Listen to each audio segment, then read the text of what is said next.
Hello guys, welcome back. मैं हूं Sanjeet sir, founder of champion English academy.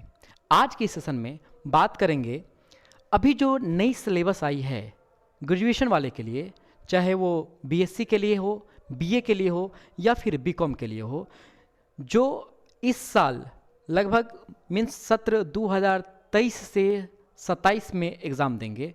उनका first semester में जो एक पेपर है, पेपर 4, जिसमें बात की गई है MIL की या फिर AEC की। MIL मॉडर्न इंडियन लैंग्वेज या फिर एबिलिटी इन्हेंसमेंट कोर्स में, उनमें जो बच्चे ने इंग्लिश रखा है, आज के इस वीडियो में हम लोग देखेंगे कि इन्हीं के क्या रूपरेखा है, इसके अंतर्गत हमें क्या पढ़ना है, इसका सिलेबस क्या है, कितने मार्क्स का होगा, क्या क्या पढ़ना है, उसके डिटेल एनालिसिस। तो चलिए शुरू करते हैं आज का ये सेशन, ठीक है। तो देखिए, कहता है यहाँ पे कि ये जो MIL है, जिसे हम मॉडर्न इंडियन लैंग्वेज कहते हैं, इनमें जो इंग्लिश का सिलेबस है वो क्या है उसकी बात करेंगे, ठीक है। तो आइए देखते हैं। कहता है कि सिलेबस जो है ये टोटल के टोटल 4 यूनिट में बटे हुए हैं। आपकी जो टोटल सिलेबस है ये टोटल कितने यूनिट में बटे हुए हैं? 4 यूनिट में बटे हुए हैं, जिसमें यूनिट 1, 2, 3 और 4 करके है। आइए देखते हैं यूनिट 1 में क्या पूछा जाएगा। यूनिट 1 में कह रहा है कि यूनिट 1 में जो मूल रूप से है, जो टॉपिक से प्रतीत होता है कि ये ग्रामेटिकल टर्म्स है।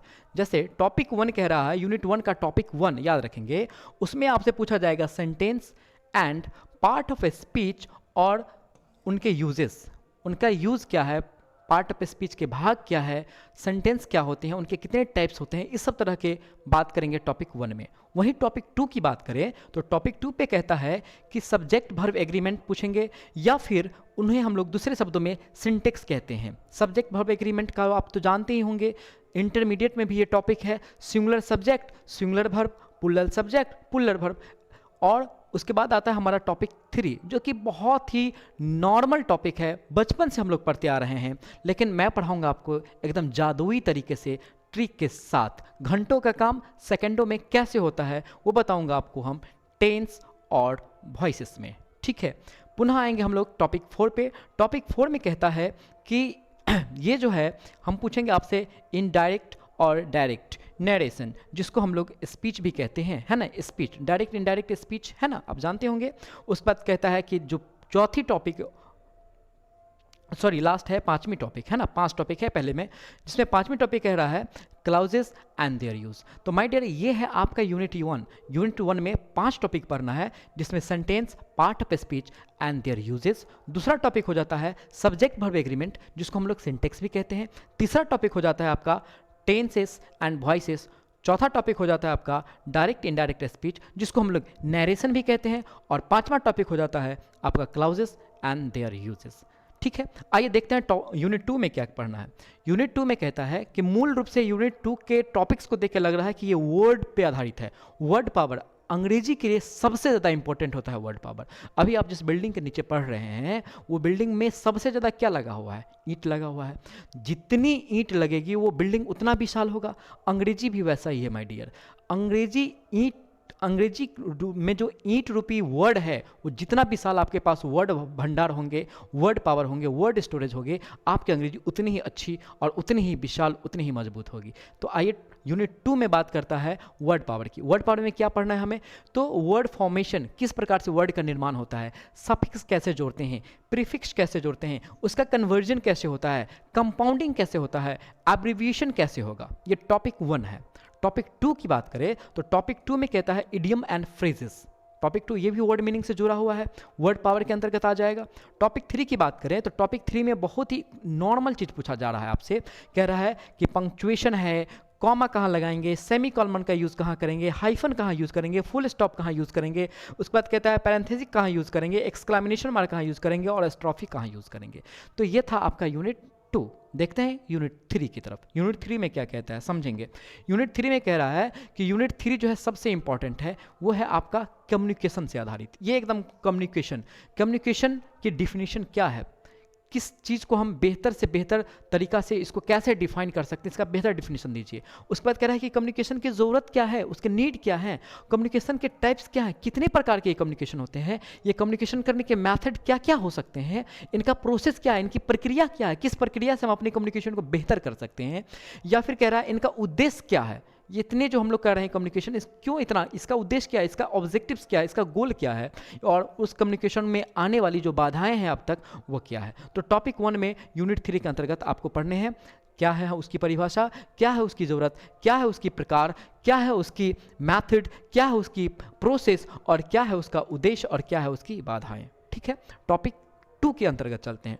टॉपिक 2 में कहता है कि लैंग्वेज ऑफ इफेक्टिव कम्युनिकेशन, हमारी जो कम्युनिकेशन है उसकी जो प्रभाव हो वो सामने वाला पे सबसे ज़्यादा हो, वो कैसे हो, इसके बारे में पढ़ना है। हम अपने लैंग्वेज को, अपनी कम्युनिकेशन को ज़्यादा से ज़्यादा इफेक्टिव कैसे बना सकते हैं उसके बारे में आपको पढ़ना टॉपिक 2 के अंतर्गत। फिर तीसरे टॉपिक्स में पढ़ना है बॉडी लैंग्वेज।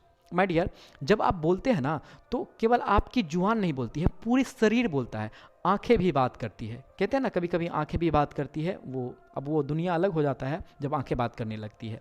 फिर हमें पोस्चर के बारे में, जो आप लोग स्टाइल देते हैं जिसको आप लोग पोज कहते हैं, फोटो खींचते समय पोज, वो अलग तरह का पोज होता है, वही पोस्चर्स, गेस्चर्स। उसके बाद कह रहा है हमारा एप्रियंस है वो, और हैंडशेक, हम किस तरह से हैंडशेक करें।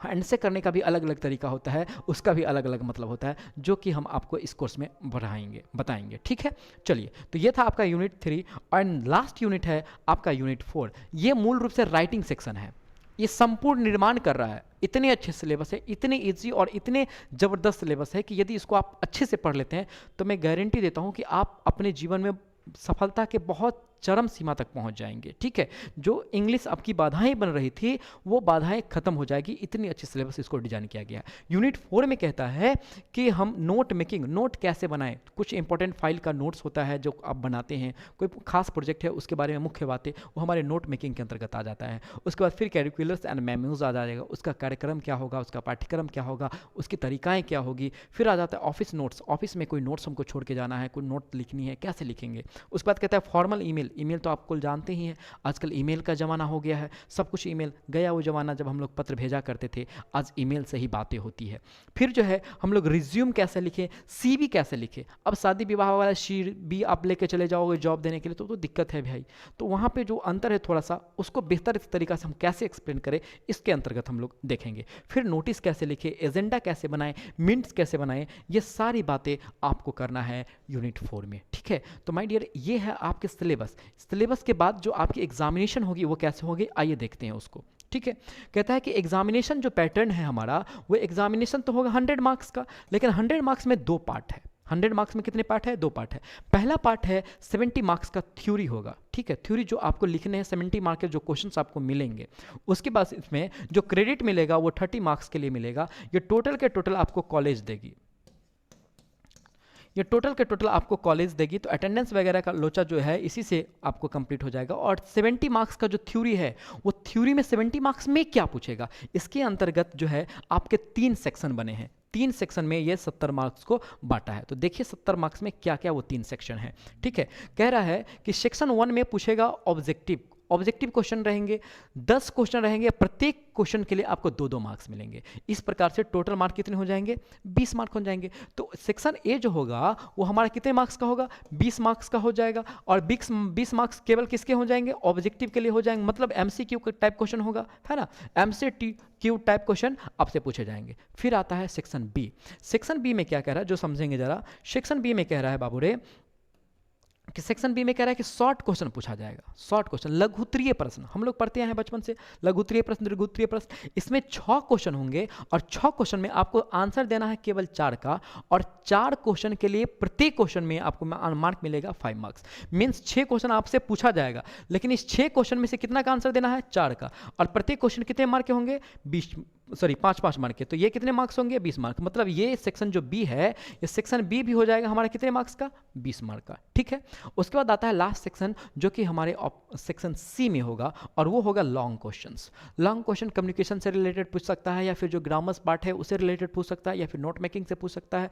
तो ये कहीं से भी पूछ सकता है, वो हम लोग देखेंगे बेस्ट तरीका से, बेस्ट क्वेश्चन, बेस्ट गैस और जो भी आपका जो प्रॉब्लम होगा सब हम लोग इसमें देखेंगे। और सेक्शन कह रहा है कि सेक्शन सी में जो है लॉन्ग क्वेश्चन पूछेगा, जिसमें 5 क्वेश्चन होगा, लेकिन 5 क्वेश्चन बनाने नहीं है, 5 में से किन्हीं 3 का आंसर आपको देना है, किन्हीं 3 का आंसर देना है, और प्रत्येक क्वेश्चन के लिए 10 मिलेंगे। मतलब 5 क्वेश्चन पूछेगा, लेकिन मुझे केवल आंसर कितने का देना है भाई? आंसर देना है 3 का, और 3 में प्रत्येक क्वेश्चन के लिए कितने मार्क्स आएंगे? 10 मार्क्स आएंगे। ठीक है, तो ये इस प्रकार से 30 हो जाएगा। मतलब टोटल 30 20 50 और 20 70, टोटल 70 मार्क्स के होंगे, और जो 30 मार्क हैं वो आपके प्रैक्टिकल के होंगे। ठीक है, तो इस प्रकार से ये टोटल सिलेबस था, और ये सिलेबस इतनी ज़बरदस्त है कि मैं क्या ही कहूँ, और इतनी अच्छे से इसको हमने डिज़ाइन किया है कि यकीन मानिए, यदि आप ये कोर्स को पूरी करते हैं, इस सिलेबस को पूरी करते हैं, तो आप में जो क्वालिटी बनेगी वो ज़बरदस्त बनेगा। अब कैसे इसको पूरी करेंगे? पूरी करने के लिए ये कोर्स हम लाइव कर दिए हैं। ठीक है, हमारा आप चले जाइए गूगल प्ले स्टोर पे, और वहाँ पे से आप एक हमारा ऐप डाउनलोड कर लेंगे, ठाकुर सर मैथ ऐप। पहली स्टेप ये होगी। उसके बाद आप अपना मोबाइल नंबर या व्हाट्सएप से उसको लॉगिन कर सकते हैं। लॉगिन करने के बाद जैसे ही OTP डालेंगे, आप कोर्स में एंटर कर जाएंगे। हमारा इस तरह का इंटरफेस दिखेगा, सबसे ऊपर में ही हमारा कोर्स आपको दिख जाएगा। नहीं दिखे तो आप देख सकते हैं कि यहाँ पे आपको जो कोर्स सेक्शन है वहाँ पे हमारा ये कोर्स दिख जाएगा। ठीक है, और यहाँ पे ये कोर्स का हमने पूरा डिटेल दे दिया है कि ये हमारा कोर्स PDF कोर्स है, ये हमारा कोर्स लाइव कोर्स है, ये हमारा कोर्स जो है आपका रिकॉर्डेड कोर्स है। ये सारे डिटेल्स आप इत्मीनान से पढ़ लेंगे, पूरी डिटेल जान लेंगे। वो जो हेल्प नंबर दिए गए हैं इसके अंदर में, उस पर आप डिटेल से कंफर्म बात कर लेंगे, उसके बाद आसानी से इसको खरीद लीजिएगा, और ये कोर्स जल्द ही आपकी लाइव हो जाएगी। ठीक है, तो मिलते हैं पुनः कोर्स में, तब तक के लिए जय हिंद।